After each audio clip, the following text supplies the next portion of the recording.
Hello everyone, my name is Shadan Shakeel. आज हम discuss करेंगे प्लांट नोमेनक्लेचर। तो यहाँ देखते हैं प्लांट नोमेनक्लेचर में क्या कहा गया है। Plant nomenclature, system of correct naming of the plants on the basis of set principles ICBN।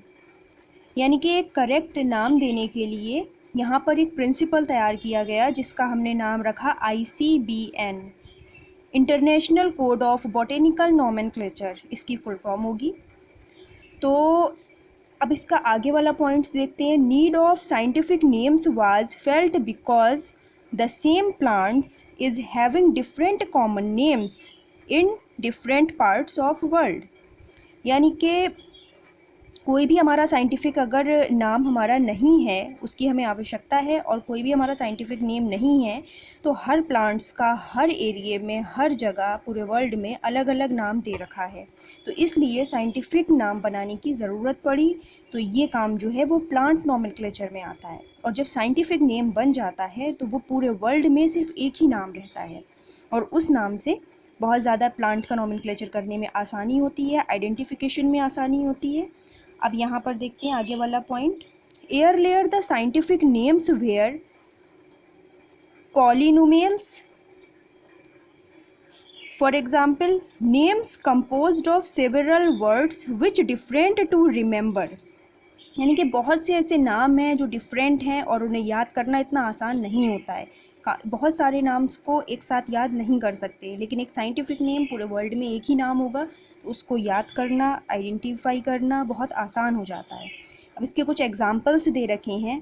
कारियोफेलम, तो कारियोफेलम में दे रखा है सेक्सटीटेल्स, फॉलिक्स, graminis, अम्बिलिटिस, कोरेम्बिस, given by Bentham for कारियोफेलम।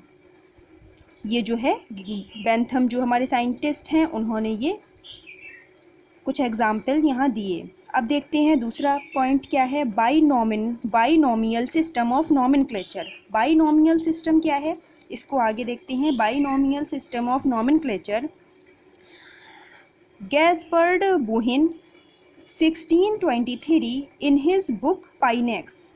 ये जो साइंटिस्ट हैं गैस्पर्ड बुहिन, इन्होंने 1623 में ये जो है बाइनोमियल सिस्टम नोमेनक्लेचर दिया। और इन्होंने कौन सी बुक्स में ये जो है लिखा? पाइनेक्स। बुक का नेम क्या था? पाइनेक्स। आगे पॉइंट्स में क्या कहा इन्होंने? Plant names binomial in nature made of 2 Latin words. यानी कि जो बाइनोमियल जो नेचर होगा वो कैसा होगा? वो होगा 2 वर्ड्स का बना होगा। प्लांट नेम्स जो है वो 2 नेम से बना होगा। पहला नेम क्या हो जाएगा हमारा? जीनस, और दूसरा होगा हमारा स्पीशीज़। ये तो हम जानते ही हैं। अब आते हैं दूसरे पॉइंट में, इन्होंने क्या किया? जेनेटिक नेम कैसा होगा? जेनेटिक एपिफिट नाउन होगा। नंबर 3 स्पेसिफिक नेम होगा, स्पेसिफिक एपिथिट एडजेक्टिव होगा। चौथा पॉइंट क्या होगा इसमें? Both the names are underlined separately और इटेलाइज्ड, यानी कि या तो उसे अंडरलाइन करो या फिर उसे इटालियन में लिखें। Separately if printed, for example Coffea arabica. तो ये नाम जो है वो साइंटिफिक नेम है हमारा कॉफ़ी का। कॉमन नेम में हम इंग्लिश में क्या कहते हैं? कॉफ़ी कहते हैं। लेकिन जब हम साइंस में जब हम इसका नाम पढ़ेंगे, यानी कि पूरे वर्ल्ड में कॉफ़ी को क्या कहते होंगे प्लांट नोमेनक्लेचर के थ्रू, कॉफ़ी के प्लांट्स को, कॉफ़ी को हम क्या कहेंगे? कॉफ़िया अरेबिका, जिसमें से कॉफ़िया क्या है? वो हमारा जीनस है, और अरेबिका क्या है? हमारा स्पीशीज़ है। तो 2 नामों से मिलकर जो है हमारा पूरा कॉफ़ी का नेम बना Coffea arabica. That is binomial system of nomenclature, क्योंकि इसमें 2 नाम मिलकर एक नाम बना रहे हैं। अब हम देखते हैं हर्बेरियम। हर्बेरियम क्या होता है? हर्बेरियम होता है, इसकी डेफिनेशन पढ़ लेते हैं। Herbarium, collection on repository of dead and preserved plant specimens which help in identification and classification of plants. For example, in taxonomical studies, size of herbarium sheet 11.5 into 16.5, 28.75 centimeter to 41.25 centimetre. यानी कि herbarium क्या होता है? Collection on depository of dead and preserve plant specimens. हम ऐसे plants का collection करते हैं जो डेड हो जाते हैं, या फिर अगर डेड नहीं होते हैं तो हम ऐसे प्लांट्स को लेते हैं। प्लांट्स को लेने के बाद उन्हें प्रिजर्व्ड करते हैं, रखते हैं एक स्पेसिमेन की तरह, बहुत अच्छे से उसको सेट करते हैं और उसके हेल्प से हम उसका आइडेंटिफिकेशन करते हैं। और आइडेंटिफिकेशन करने के बाद उसका क्लासिफिकेशन करेंगे। क्लासिफिकेशन में प्लांट्स का करने के बाद टेक्सोनोमिक स्टडी करेंगे और उसमें जो है हर्बेरियम शीट जो है उसके साथ उसके साइज़ क्या होना चाहिए हर्बेरियम का। एक हर्बेरियम जो है डेड प्लांट्स को कहते हैं, तो उसका साइज़ क्या होना चाहिए, उसका मेजरमेंट जो है इस हर्बेरियम शीट के अनुसार करेंगे और उसको जो है उस पर चिपका देंगे, दैट इज़ हर्बेरियम। अब देखते हैं स्पीशीज़ क्या होता है। स्पीशीज़ किस चीज़ को कहते हैं? तो species a group of individuals which are similar in their morphological and anatomical characters and which can build interact. A group of individuals which are similar, यानी कि एक ग्रुप तो होगा, अलग अलग होगा, लेकिन कैसा होगा? सिमिलर होगा देखने में। स्पीशीज़ जो है वो अलग ही अलग होती हैं, लेकिन ग्रुप जो है वो एक होगा। और ऊपर से कैसा होगा? दिखने में भी कैरेक्टर कैसे होंगे? मॉर्फोलॉजिकल जो है ऊपर से जो दिखेगा वो भी कैरेक्टर सेम होंगे, और एनाटॉमिकल कैरेक्टर्स वो भी सेम होंगे और दिखने में भी सिमिलर होगा, लेकिन स्पीशीज़ जो है वो अलग अलग होंगी, उनके नाम जो हैं वो अलग अलग होंगे, दैट इज़ स्पीशीज़। अब देखते हैं बायोटाइप्स। बायोटाइप्स क्या होता है? Local variants of species, for example change due to natural environmental.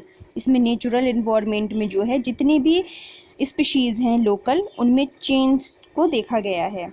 अब आता है इकोटाइप्स। इकोटाइप्स क्या होता है? Variations as genetically fixed, for example Euphorbia, hirta, prostrate and erect plant. यानी कि इकोटाइप्स के हिसाब से अगर हम किसी भी प्लांट का जेनेटिकली अगर उसे फिक्स करा हुआ है, अगर उसकी वेरिफिकेशन अगर हम उसका करेंगे जेनेटिकली हिसाब से, तो हम एक प्लांट्स ले लेते हैं इसमें, जैसे कि इसमें लिया गया है यूफोर्बिया, हिरटा। तो ये कैसा प्लांट होगा? अगर हम इसको इकोटाइप्स के हिसाब से देखेंगे, प्रोस्ट्रेट होगा और कैसा होगा? इरेक्ट होगा, यानी कि ऐसा होगा और जो है इरेक्ट सीधा खड़ा होगा। आगे देखते हैं। आगे आता है हमारा टैक्सोनॉमी ऑफ एंजियोस्पर्म्स। तो टैक्सोनॉमी ऑफ एंजियोस्पर्म्स, तो सबसे पहले देख लेते हैं टैक्सोनॉमी टर्म जो है वो कैसे दिया गया है, क्यों दिया गया है और किसने दिया है। तो इसमें देखते हैं टैक्सोनॉमी जो वो टर्म है, तो टैक्सिस मीन्स होता है हमारा अरेंजमेंट, यानी कि किसी भी चीज़ का हम अरेंजमेंट, दैट इज़ टैक्सिस।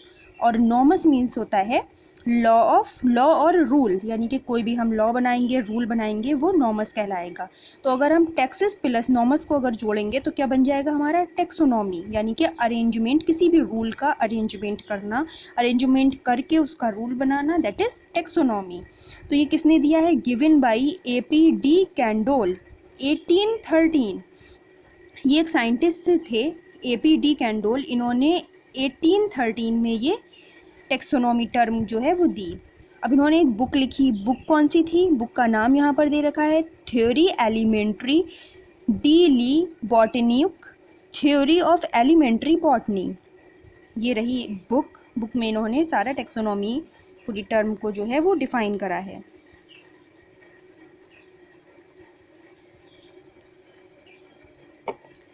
अब देखते हैं डेफिनेशन। डेफिनेशन क्या है टैक्सोनॉमी की? It is a branch of botany, it is a branch of botany, यानी कि ये एक ब्रांच है बॉटनी की, which deals with the study of identification. इसमें हम स्टडी करते हैं आइडेंटिफिकेशन, मतलब आइडेंटिफिकेशन करते हैं प्लांट्स का, मतलब टैक्सोनॉमी किसी भी चीज़ की हो सकती है। तो it is a branch of botany, ये बॉटनी की मतलब ब्रांच है taxonomy, which deals with the study of identification nomenclature. उसका आइडेंटिफिकेशन करेंगे, देखेंगे कि वो कैसा है, नॉमेनक्लेचर करेंगे, फिर हम उसको नाम देंगे कि वो दिखने में कैसा था, फिर उसका क्या नाम होना चाहिए, एंड क्लासिफिकेशन ऑफ प्लांट्स। तो हम इसमें 3 चीज़ें करेंगे।